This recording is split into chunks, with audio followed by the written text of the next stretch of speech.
नमस्कार मित्रांनो, शेतकऱ्यांना त्यांच्या शेतातील पिकावर औषध फवारणी करण्यासाठी फवारणी पंप आवश्यक असतो. अनेक शेतकरी बांधवाकडे हा औषध फवारणी पंप खरेदी करण्यासाठी पुरेसे पैसे नसल्याने ते खरेदी करू शकत नाहीत. अशा वेळी शेतकरी बांधवांना शासनाकडून हा फवारणी पंप मोफत दिला जातो, म्हणजे 100% अनुदानावर दिला जातो. मित्रांनो, आज आपण सोलार चालित फवारणी पंप या योजनेसाठी महाडीबीटीवर अर्ज कसा करायचा ते या व्हिडिओमध्ये सविस्तर माहिती घेणार आहोत. त्यासाठी हा व्हिडिओ शेवटपर्यंत पहा. तर मित्रांनो, या डॅशबोर्डवरती आल्यानंतर तुम्हाला उजव्या साईडला नवीन अर्जदार नोंदणी यावरती क्लिक करायचं आहे. यावरती क्लिक केल्यानंतर तुम्हाला पुढे नवीन नोंदणीचा फॉर्म ओपन होईल. तो फॉर्म ओपन झाल्यानंतर वापरकर्त्याचे नाव इथे अर्जदाराचे नाव टाकायचं आहे. अर्जदाराचे नाव टाकल्यानंतर खाली वापरकर्त्याचे नाव म्हणजे तुमचे लॉग इन ID काय ठेवायचं आहे तुम्हाला इथे टाकायचं आहे. वापरकर्त्याचे नाव टाकल्यानंतर पुढे पासवर्ड टाकून घ्यायचा आहे. मित्रांनो, पासवर्ड टाकून झाल्यानंतर पुढे खाली नंतर ईमेल ID यामध्ये येऊन तुम्हाला तुमचा ईमेल ID टाकायचा आहे. यामध्ये ईमेल ID एंटर केल्यानंतर ईमेल ID OTP वर क्लिक करायचा आहे. म्हणजे तुमच्या ईमेल ID वरती एक OTP येईल. तो OTP इथे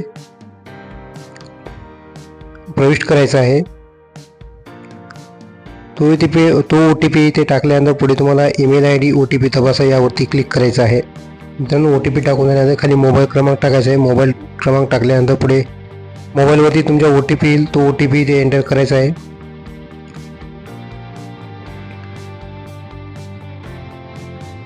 तो OTP क्रमांक इथे टाकल्यानंतर मोबाईल OTP तपासा यावरती क्लिक करायचं आहे.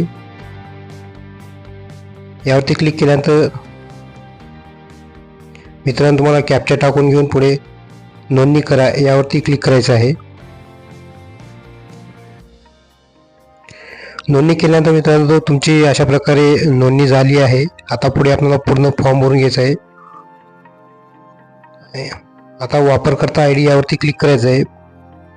तुम्ही जो मध्ये वापरकर्ता ID टाकलता तुम्ही तो वापरकर्ता ID खाली पासवर्ड आणि कॅप्चा टाकून लॉग इन यावरती क्लिक करायचं आहे. मित्रांनो, लॉग इन झाल्यानंतर पुढे तुम्हाला इथे आपण शेतकरी गट आहात का असेल तर येस करायचं, नाही तर नाही करायचं आहे. पुढे इथे तुम्हाला तुमचा आधार क्रमांक प्रविष्ट करायचा आहे. आधार क्रमांक प्रविष्ट केल्यानंतर OTP यावरती क्लिक करायचा आहे. तुमच्या मोबाईलवरती OTP येईल. तो OTP इथे एंटर करायचा आहे.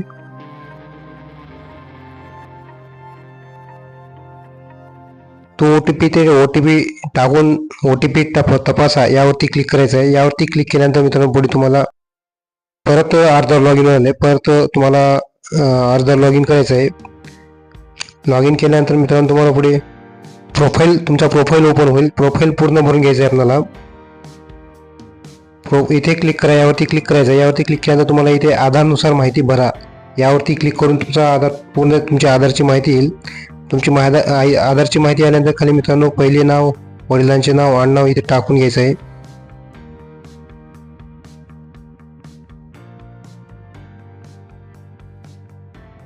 मित्रांनो, पुढे आल्यानंतर इथं आपण आत्महत्याग्रस्त शेतकरी कुटुंब आहात का इथे नाही करायचं आहे.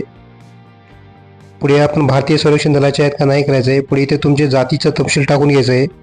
पुढे जातीचा तपशील झाल्यानंतर इथं आपण तो आहे किंवा नाही. पुढे नंतर खाली आल्यानंतर तुला बँक अकाउंट नंबर टाकून घ्यायचा आहे. मित्रांनो, बँक अकाउंट टाकून झाल्यानंतर इथे जतन करा यावरती क्लिक करायचं आहे. यावरती क्लिक केल्यानंतर पुढे तुम्हाला तुमचा वैयक्तिक तपशील माहिती झाली आहे. आता पुढे पत्ता भरायचा आहे तुम्हाला.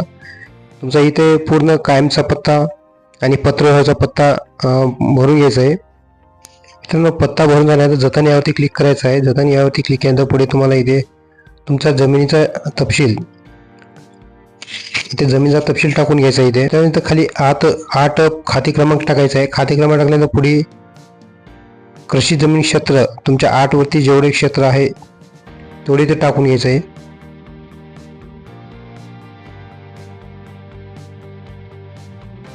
परत खाली आल्यानंतर मित्रांनो सर्वे क्रमांक टाकायचा तुमचा इथे. सर्वे क्रमांक आणि वैयक्तिक मालकी किंवा संयुक्त मालकी असेल, वैयक्तिक असेल तर वैयक्तिक मध्ये टाकायचं आहे. संयुक्त असेल, सामायिक असेल इथे संयुक्त मध्ये टाकायचं आहे. क्षेत्र टाकून झाल्यानंतर शेतकरी उत्पादक कंपनी सदस्य आहेत का असेल तर येस करायचं आहे, नाही तर नाही करायचं आहे. तुमच्याकडे सोलार पंप आहे का असेल तर येस, नाही तर नाही करायचं आहे. आणि जमिनीचा तपशील यावरती क्लिक करायचं आहे.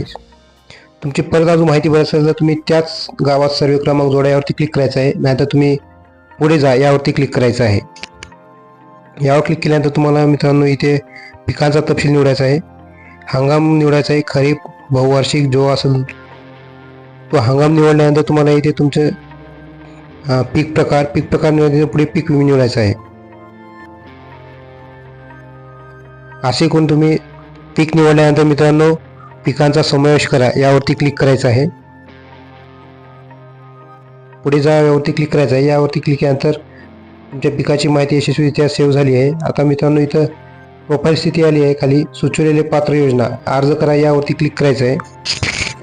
मित्रांनो त्यानंतर तुम्हाला पुढे कृषी यांत्रिकीकरण, सिंचन साधने व सुविधा, बियाणे, औषधे व खते, फलोत्पादन असे मध्ये 3-4 ऑप्शन दिसतील. याच्यामध्ये कृषी यांत्रिकीकरण बाबी निवडा यावरती क्लिक करायचं आहे. यामध्ये क्लिक केल्यानंतर मित्रांनो पुढे मुख्य घटक निवडायचा आहे. मुख्य घटक निवडल्यानंतर त्याचा तपशील निवडायचा आहे. तपशील निवडल्यानंतर तुम्हाला पुढे इथे यंत्रसामग्री अवजारे निवडायचे आहे. नंतर पुढे मशीनचा प्रकार निवडायचा आहे. स्वचालित, ज्ञापसहायक आणि जतन करा यावरती क्लिक करायचं आहे. मित्रांनो यावरती क्लिक केल्यानंतर परत तुम्हाला मुख्य पृष्ठ यावरती यायचे आहे. मुख्य पृष्ठ यावरती आल्यानंतर अर्ज करा यावरती क्लिक करायचं आहे.